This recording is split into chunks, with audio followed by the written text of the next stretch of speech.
அத்தனை நல்ல உள்ளங்களுக்கும் மாலை வணக்கங்கள். ஏன் டக்குன்னு போயிட்டேன் இண்டிவிஜுவலாக சொல்லலைன்னா டைம் தான்.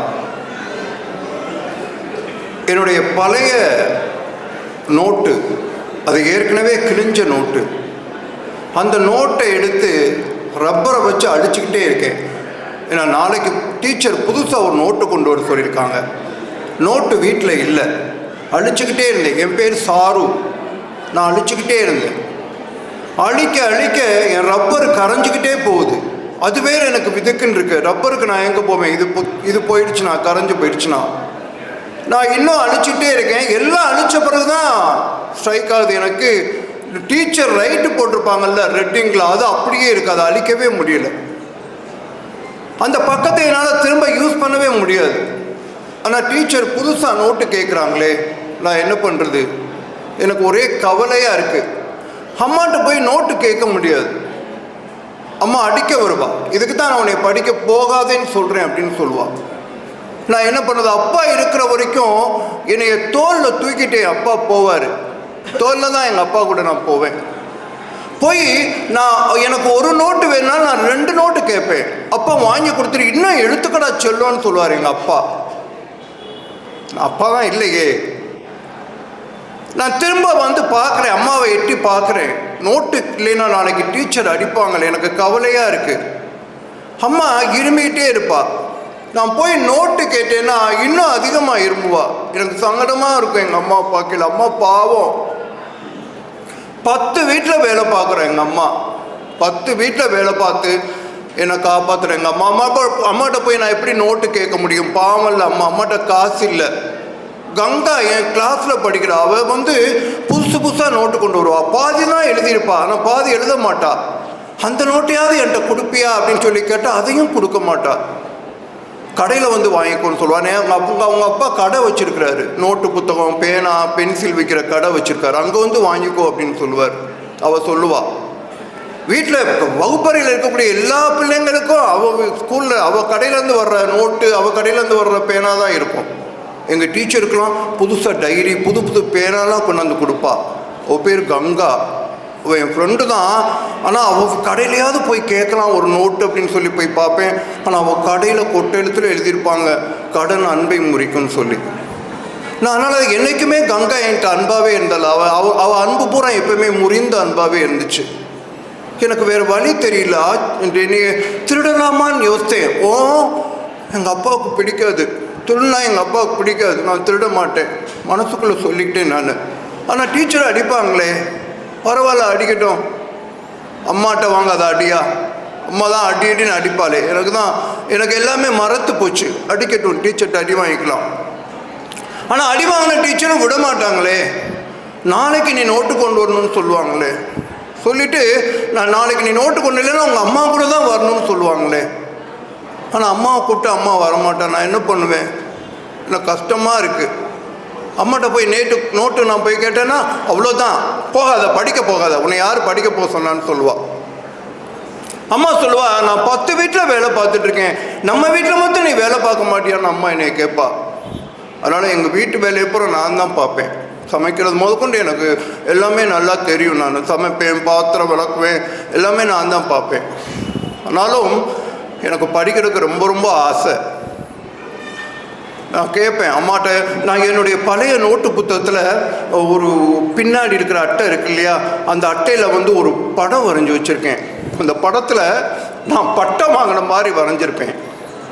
மேலே இருந்து எங்கள் அப்பா எனக்கு ஆசீர்வாதம் பண்ணுவார். அது மாதிரி நான் வரைஞ்சி வச்சுருக்கேன் என் நோட்டில். இதுதான் நான் சாரு. நான் படிக்கணும், எனக்கு படிக்கணும்னா ரொம்ப பிடிக்கும். அதை விட நான் படிக்கணும்னா எங்கள் அப்பாவுக்கு ரொம்ப பிடிக்கும். நான் படிக்கிறது எனக்கு ஏதாவது ஒரு வழி கிடைக்கத்தான் போகும். நான் படிப்பேன். நண்பருக்குரிய வினோத் அவர்களே, 86வது கதை பிச்சை புகினும். நான் இந்த கதையை சொல்கிறப்ப நெகிழாமல் சொல்லிடணும், குரலில் பிசிறு தட்டாமல் சொல்லியிருந்தான் ஆசைப்படுறேன். நான் ஆசைப்பட்டேன், அதுக்கு பயிற்சியெலாம் கூட எடுத்துக்கிட்டேன். ஆனாலும் முடியல. வினோத் சார், நீங்கள் ஒவ்வொரு முறையும் என்னை அழ வைக்கிறீங்க உங்களுடைய கதைகள் மூலமாக. பேசும் பூனை மூலமாக வச்சாரு.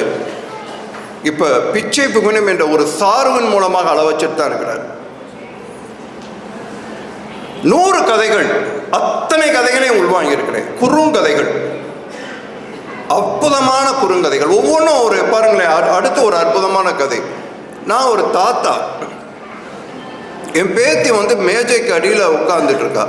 எனக்கு தெரியும், இருந்தாலும் கேட்குறேன், குட்டி பாப்பா எங்கே இருக்கு அப்படின்னு கேட்குறேன். கீழே அப்படின்றா பேத்தி. குட்டி பாப்பா கீழே என்ன பண்ணுது மேஜைக்கு கீழே? பாப்பா சொல்கிறா, எறும்புக்கு முத்தம் கொடுத்துட்ருக்கேன்னு. எனக்கு ஆச்சரியமாக போச்சு.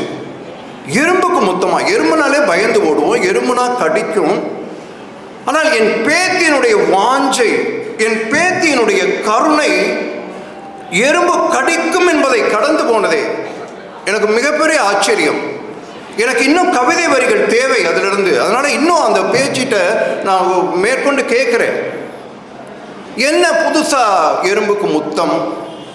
உன்னை என் பேத்தி சொல்கிறா, என்னுடைய அந்த எறும்பு தாத்தா ரொம்ப குட்டி தாத்தா, அது எவ்வளோ சமத்து தெரியுமா அப்படின்னு சொன்னான். அப்படியா அப்படின்னு சொல்லிட்டு, சரி அது உன்னை கடிக்காதா அப்படின்னு கேட்டேன் நான். உன்னை கடிக்காதாம்மா அப்படின்னு கேட்டேன். அதுக்கு என் பேத்தி சொல்கிறா, சிறுசுனா கடிக்க தான் செய்வாங்க, பெரியவங்க நாம தானே மன்னிக்கணும் அப்படின்னா. சின்ன இதழ்களில் வந்த பெரிய விஷயம். ஏன்னால் அது எறும்பை முத்தமிட்ட இதழ்கள் அல்லவா. இதுக்கு என்ன சார் சொல்றது? ஜப்பான் ஹைக்கூ கவிதைகள்லாம் சொல்றீங்க. இது விருதுநகர் வினோத் சாரனுடைய ஹைக்கூ குறுங்கதைன்னு சொல்லலாமா? அட்டகாசம் பண்றீங்க வினோத் சார். பரந்த வெளிதான், 100 கதைகளும் 100 விதம். நான் கூட ஏதாவது ஒன்றில் ஏதாவது ஒரு இணைப்பு வந்துருமா அப்படின்னு சொல்லி பார்த்தேன். ஒன்றும் கிடையாது. ஒன்னொன்று அங்கங்கே தனித்தனியாக நிற்குது. எப்படி யோசித்தாரு, எப்படி இப்படிலாம் உருவாக்குனாரு? இது கவிதைக்குள் கதையா, கதைக்குள் கவிதையா? ஒரு அற்புதத்தை விளைவிச்சாங்க. நம்ம எடுத்து எனக்கு பிடிஎஃப்ல தான் கொடுத்தாரு. எல்லாத்தையுமே ஜெராக்ஸ் அப்படியே எடுத்துட்டேன், காப்பி எடுத்து வச்சிருக்கேன் நான். என்னை நிறைய கதைகள் கலங்கடித்தது. ஒரு அற்புதமான இன்னொரு கதையை கூட சொல்லலாம் நான். அதோடு நான் நிறைவு செய்கிறேன் நேரம் கருதி. ஒரு இலையை பற்றி சொல்லியிருப்பீங்களே, டீ இலை, புதினா. ஒரு அற்புதமான கதை. நான் என்ன பண்ணுறேன் அப்படின்னு கேட்டீங்கன்னா, டீ கடையில் நான் போகிறது எனக்கு ரொம்ப ரொம்ப பிடிக்கும். டீ கடையில் நான் போனேன்னா அப்படியே அந்த எந்த டீ கடைக்கு போனாலும் முதல்ல கேட்பேன், லெமன் டீ அப்படின்னு கேட்பேன். லெமன் டீ இல்லை அப்படின்னு சொல்லிட்டாங்கன்னா வந்துடுவேன் நான். எனக்கு லெமன் டீ பிடிக்கும். 20 கடை வரைக்கும் போயிட்டு நான் அவங்களோட சண்டை போட்டு வந்திருக்கேன். ஏன்னா இந்த லெமன் டீ கேட்ட உடனே அதில் ஒரு புதினா இலையை போட்டு கொடுங்கன்னு கேட்பேன். இல்லைன்னு சொல்லிட்டாங்கன்னா அவ்வளோதான், முரண்டு பிடிச்சிட்டு நான் வந்துடுவேன். என்னுடைய கேரக்டர் அது. என்ன இந்த சாதாரண டீக்கும் லெமன் டீக்கும் என்ன வித்தியாசம்? சாதாரண டீலையாவது பால் ஊற்றுவாங்க, இது வெறும் சுடுதண்ணி. எச்சிக் டம்ளரை கழுவக்கூடிய சுடுதண்ணி, அப்படிதானே? அதை கழுவுவாங்க, அதை டைரெக்டாக டம்ளரில் ஊற்றுறாங்க, அவ்வளோதான். அந்த சுடுதண்ணியில் கொஞ்சம் ஒரு 3 சொட்டு லெமனை விட்டு பாதி சர்க்கரை போட்டு ஒரு ஆற்றி கொடுத்தா அதுதான் லெமன் டீ. ஆனால் அதுக்கு காஸ்ட்லியாக வேறு இருக்கும், அதுக்கு காசு வேறு கூட இருக்கும். பார்த்தீங்களா, லெமன் டீனா 20 ரூபா அப்படின்ட்டுருவாங்க. சரி, ஓகே, பரவாயில்ல. ஆனால் எனக்கு லெமன் டீ பிடிக்கும். இதற்காக நான் அடுத்து இன்னும் ஒரு சில நாட்களே நான் 25வது முறையாக கடையை புறக்கணிச்சேன்ற செய்தி உங்களுக்கு வந்துடும். வெள்ளி விழாவே கொண்டாடிடலாம். அந்த மாதிரி நான் கேட்டுகிட்டே இருப்பேன்.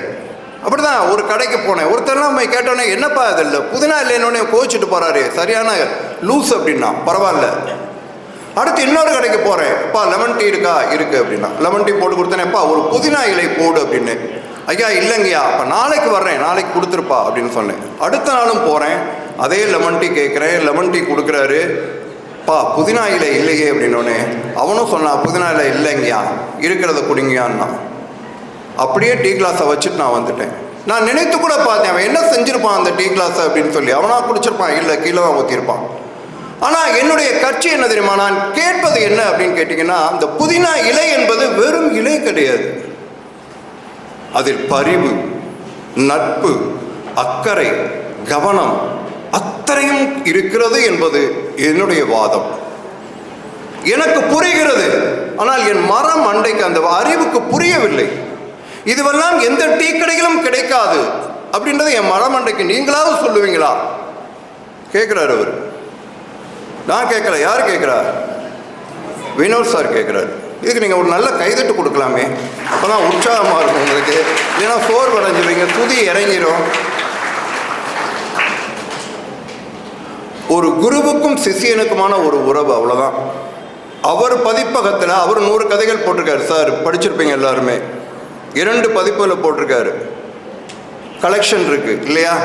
அன்னுடைய பதிப்பகத்திலே தன்னுடைய சிஷியனுக்கு 100 கதைகள், நீ குறுங்கதைகள் பண்ணியிருக்கியா, கொண்டு வா, நம்ம பதிப்பகத்திலே பண்ணலாம், நான் எங்கே பதிக்கிறேன் என் சிறுகதைகளை அங்கே நீ பதித்துக் கொள்ளலாம்னு சொல்லி ஒரு கொடுத்துருக்காரு. பார்த்தீங்களா, ஒரு ஒரு ஒரு சான்ஸ். இதுதான் வினோத்துக்கு கிடைத்த மிகப்பெரிய வரம். ஒரு குருவால் இதற்கு மேல பெரிய கொடையை ஒரு சிஷியனுக்கு கொடுத்து விட முடியாது. உங்கள் குரு சிஷியனுடைய உறவுக்கும் அன்புக்கும் மனமார்ந்த பாராட்டுகள். ஒரு நல்ல கைதட்டலோடு 2 விஷயம் சொல்லிட்டு விடைபெறேன். ஒன்று, நம்மளுடைய எஸ்ரா சாருடைய ஒரு கதை, தன்னை கடந்தவன் அப்படின்ற கதை சொல்லலான்னு தான் வந்தேன். வந்தோடனே சொல்லிட்டாரு, ஸ்னோத்தை அடக்கி வாசி, 10 நிமிஷத்துக்கு மேலே போகணுன்ட்டார். அதனால் நான் அடக்கி வாசிட்டேன். தன்னை கடந்தவன்ற கதை படிங்க. இப்போ கூட சார்கிட்ட கூட கேட்டேன், அது என்ன, எப்படி சார் எழுதுனீங்க? அந்த சிறுகதை தான், எப்படி சார் எழுதுனீங்க? என்னை போட்டு உழுக்குது சார்ன்னு சொன்னேன். நீங்கள் தயவு செய்து அந்த கதையை படிங்க, தன்னை கடந்தவர். ஒவ்வொரு ஆணுக்கும் ஒவ்வொரு தந்தைக்கும் படிக்க வேண்டிய கதை, அற்புதமான கதை. வாழ்வியலை சொல்லும், நீங்கள் யார் என்பதை சொல்லும். ஆண்கள் கண்டிப்பாக, ஆண்கள் பெண்கள் படிக்கக்கூடாதுல்ல, ஆண்கள் கண்டிப்பாக ஒவ்வொரு அப்பாவும் படிக்க வேண்டிய கதை. உருகி போவீர்கள். அந்த அப்பாவை போல ஒரு 10% அல்லது 20% நாம் இருந்தால் நாம் தான் மிகச்சிறந்த அப்பா. அப்படி ஒரு வடிச்சிருக்கா. நான் எப்படி சார் எழுதுனீங்கன்னு கேட்டேன் இப்போ ஈவினிங் வந்த உடனே. ஸோ அதை படிங்க, அது ஒரு கோரிக்கை. 2வது கோரிக்கை, இந்த சைனாவில் ஒருத்தர் டீ கடைக்கு போகிறாரு, டீ குடிக்கிறதுக்கு போகிறாரு, பேப்பர் வாங்குறாரு. அங்கே பேப்பர் விற்பாங்க இல்லையா, பேப்பர் கேட்குறாரு. இந்த பேப்பரை வாங்கி பார்க்குறாரு. அவருக்கு படிக்க தெரியாது. படிக்க தெரியாதவர் எதுக்குடா பேப்பர் வாங்குறாரு அப்படின்னு கேட்டிங்கன்னா, அவர்கிட்ட கேட்டிருக்காங்க, உனக்கு தான் படிக்க தெரியாது, எதுக்கு பேப்பர் வாங்குறேன்னு. அவர் சொல்லியிருக்காரு, அந்த பேப்பரை வாங்கி டீயை குடிச்சிட்டு அந்த இடத்துல வச்சுட்டு போயிடுவார். எனக்கு படிக்க தெரியாது. ஆனால் படிக்க தெரிந்தவர்கள் எத்தனையோ பேர் காசு இல்லாமல் இதில் வாங்காமல் இருக்கலாம். அவர்கள் அதை படிக்கட்டும். ஏனென்றால் படித்தவர்களுடைய எண்ணிக்கை கூடுகின்ற பொழுது என் தேசம் வளர்ச்சி வரும், என் தேசம் உயர்வடை வேண்டும். இந்த உயர்ந்த சிந்தனை அவன் சொல்லிட்டு போயிருக்கான். ஒரு சாதாரண வழிபோக்கு, ஒரு கூலி தொழிலாளி.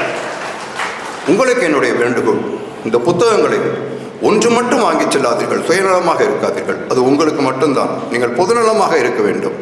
1க்கு 5 வாங்கி போங்கள். ஒன்றை நீங்கள் வைத்துக் கொள்ளுங்கள், மற்றொன்றை உங்கள் நண்பர்களுக்கு, படிக்க வேண்டும் என்ற ஆர்வம் உள்ள குழந்தைகளுக்கு யாருக்காவது கொடுத்து ஊட்டி விடுங்கள். அதுதான் அவர்களுக்கு நீங்கள் செய்யக்கூடிய அற்புதமான ஒரு கை கொடுக்கல் என்பதை நான் இந்த நேரத்தில் பதிவு செய்து, ஒரே ஒரு விஷயம் சார், நம்ம முத்துமணி சாரை பற்றி சொல்லணும். நான் அங்கே ஈவினிங்கே போட்டேன். அவர் ஃபேமிலி மேம், அவருடைய ஃபேஸ்புக் பார்க்குறீங்களா? அவருடைய ஸ்டோரி பார்க்குறீங்களா? தலைவர் கிளப்புறாரு டெய்லி. அப்பா அவர் எதை பார்க்காம நான் விடுறதே கிடையாது. பார்க்குறீங்களா? நீங்கள் பார்க்குறீங்களா? அட்டகாசமாக பண்ணுறாரு. நீங்கள் எல்லாருமே பாருங்கள். சாருடைய ஃபேஸ்புக்கில் வேற எங்கேயும் போடுறாரான்னு எனக்கு தெரியல.